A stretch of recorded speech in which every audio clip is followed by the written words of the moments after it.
শীতে আমাদের শখের কবুতরগুলোর কিছু স্পেশাল যত্ন নিতে হয়, তা না হলে আমাদের প্রিয় কবুতরগুলো অসুস্থ হয়ে মারা যেতে পারে। এই শীতে আমি আমার কবুতরগুলোকে কিভাবে যত্ন নিচ্ছি তা ধারাবাহিকভাবে কয়েকটি ভিডিওর মাধ্যমে আমি তুলে ধরার চেষ্টা করব। যদি আপনারা উপকৃত হন তাহলে চ্যানেলটি সাবস্ক্রাইব করে সাথে থাকবেন। কবুতরকে সবসময় উষ্ণ পানি দেওয়ার চেষ্টা করবেন এবং পানি পান করা হয়ে গেলে পাত্রটি উঠিয়ে নেবেন। তা না হলে পানি প্রচুর ঠান্ডা হয়ে যাবে এবং পরবর্তীতে কবুতর ওই পানি পান করলে তাদের ঠান্ডা লাগতে পারে। আজকে ঠান্ডার ছোট্ট একটি সমাধান আপনাদেরকে শেখাবো। আমি মনে করছি এই তীব্র শীতে আমার কবুতরগুলো ঠান্ডায় আক্রান্ত হতে পারে, তাই সতর্ক থাকার জন্য আমি আমার কবুতরগুলোকে একটি ঔষধ খাওয়াবো। মাইক্রোনিড ভেট নামক একটি ঔষধ পেয়ে যাবেন।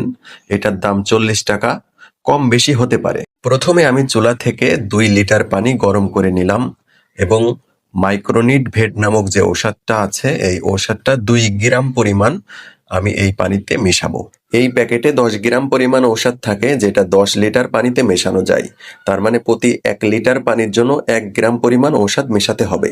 আপনিও চাইলে উষ্ণ পানিতে সুন্দর করে এই ঔষধটি মিশিয়ে আপনার কবুতরকে খেতে দিতে পারেন।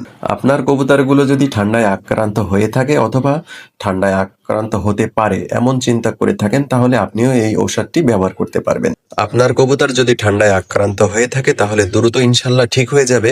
আর যদি ঠান্ডায় আক্রান্ত হতে পারে এমন চিন্তা করে খাওয়ান তাহলে আশা করছি আর ঠান্ডায় আক্রান্ত হবে না ইনশাআল্লাহ। এরপরেও যদি আপনার আরো কিছু জানা থাকে এবং কবুতর সংক্রান্ত আর কোনো প্রশ্ন থেকে থাকে তাহলে কমেন্ট করে আমাকে জানাবেন, আমি সমাধান দেওয়ার চেষ্টা করব ইনশাআল্লাহ।